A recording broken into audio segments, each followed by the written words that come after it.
to the PM, PM to the AM. Eat up your per diem, you just gotta hate them phone. If I quit your PM, I still rock Mercedes home. If I quit this season, I still be the greatest.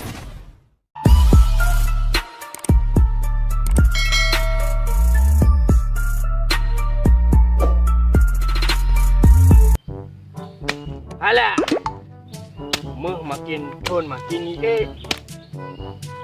nyobut. Macam lepas tidur tiplung menyam dek. Nanti menyam 2 juta lah kata. Siap dah pergi. Dia awak inang pi. Nyokon tiplung wadah pelampang. Ngelebu payam kawin ngelemo. Ada terima apa adanya. Betul. Dalek kempep-pep nan. Kau enggak kerja kau dalek kempep. Ngeri cik lautu no. Nyonyam penyakit han akan ketemu meh tiblong manyam. Ai dinyo.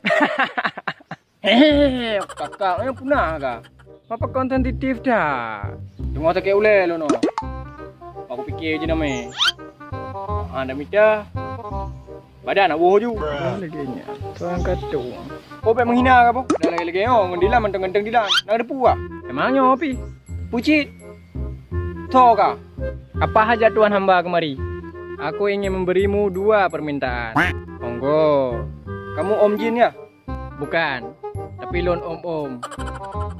Kalau mau tiba-tiba naik ke kah? Nak kata nyong lo. Nyong sang. Jen lagi baik iklan rokok je.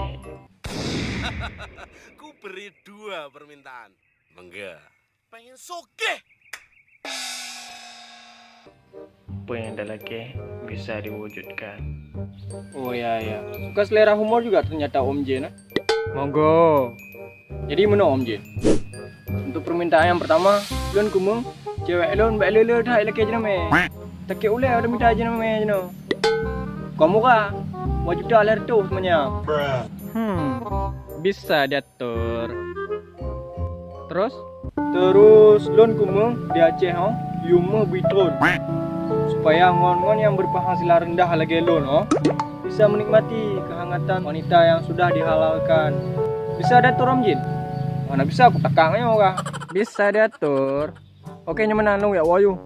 Ma permintaan lo hendak kau wujudkan kau. Wayu. Bunuh apa lo pegah? Ku beri 2 permintaan kan? Iya.